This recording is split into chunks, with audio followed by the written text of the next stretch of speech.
پښتو زمونږ شان دی مونږ پښتانه یو.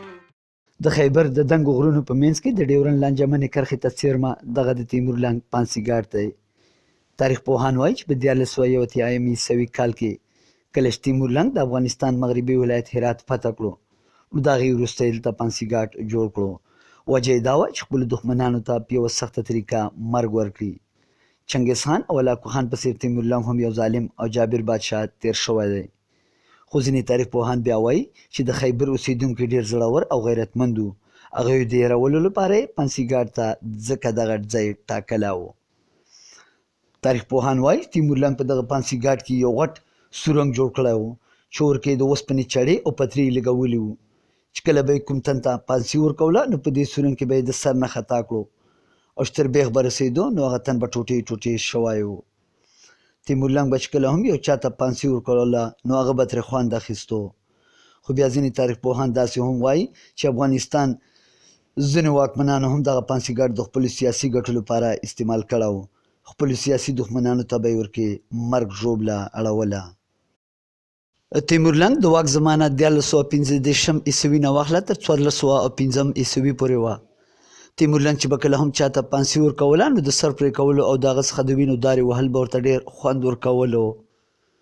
تیمور لنګ به په یو ځای 1.5 لک کسانو ته په یو وار مرګ ورکولو او بیا به یې د هغوی د سرونو څخه مینارونه جوړول او چې کوم ښار به یې فتح کړو نو کوښښ به یې کولو چې ټوله ښار یې قتل کړي.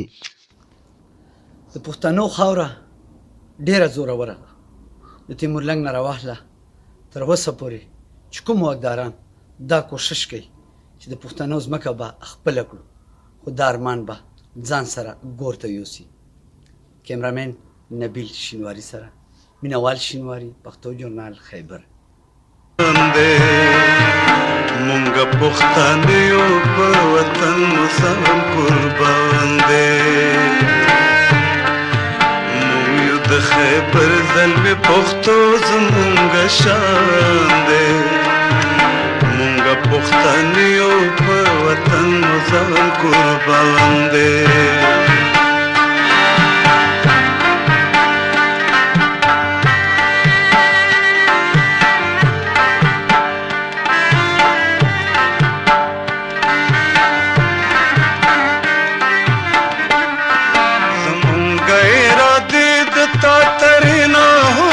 چتی دی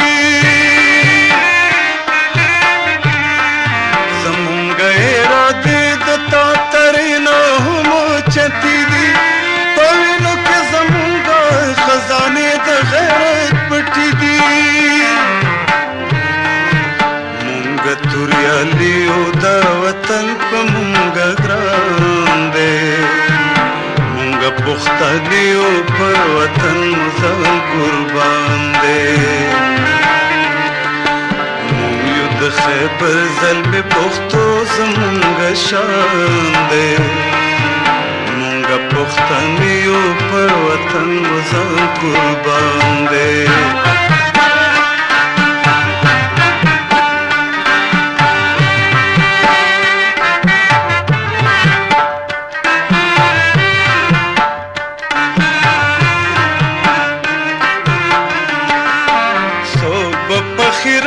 سترګو دې وطن ته وګوري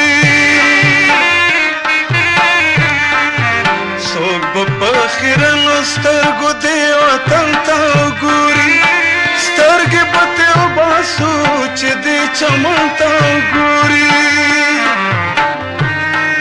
زمونږ په یوه چغه لړزېدلی ټول جهان دی مونږ پښتانه یو په وطن ځان قربان دی